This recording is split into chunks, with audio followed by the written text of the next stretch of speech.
breaking update as far as the bulldozer justice in India is concerned. In fact, the Supreme Court is hearing a plea against bulldozer justice, and this is now the supreme rebuke over instant justice. In fact, the top court has now questioned all the BJP ruled states.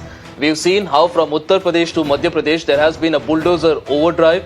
The Supreme Court now says that there cannot be a demolition of the properties of the accused or the convicts.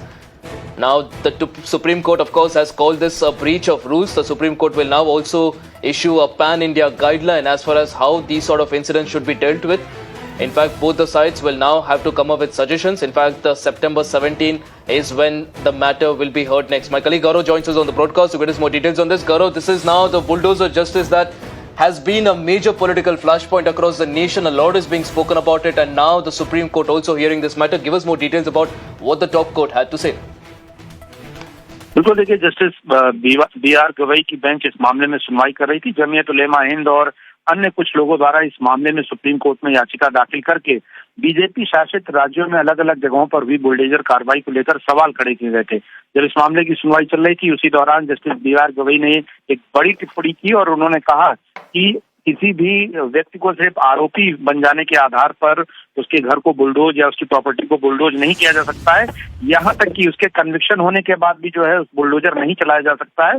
अगर bulldozer चलना है तो अगर उसने municipal corporation के rules या development authorities के rules को जो है वायलेट किया है, उसी स्थिति में जो है किसी भी शख्स का घर गिराया जाना चाहिए और इस तरीके से ये चीजें नहीं होनी चाहिए। इस पर सुप्रीम कोर्ट ने साफ साफ मैसेज दिया है।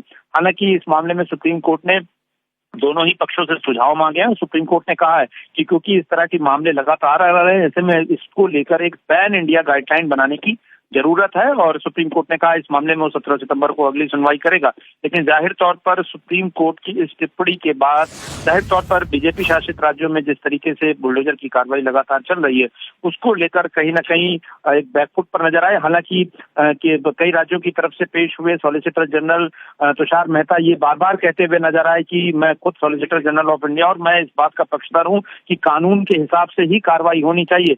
हालांकि याचिकाकर्ताओं की तरफ से कुछ उदाहरण दिए गए जिसमें कहा गया कि कई मामले में सिर्फ आरोपी के खिलाफ एफआईआर होते ही जो है वो घर बुलडोज कर दिया गया, जो कि नहीं होना चाहिए था और नियमों के खिलाफ था, जबकि उसके घर या प्रॉपर्टी को लेकर किसी तरह का कोई नोटिस पहले नहीं दिया गया था। और ऐसे में ये कार्रवाई जो है वो राजनीति के तहत चल रही है और इस पर रोक लगनी चाहिए।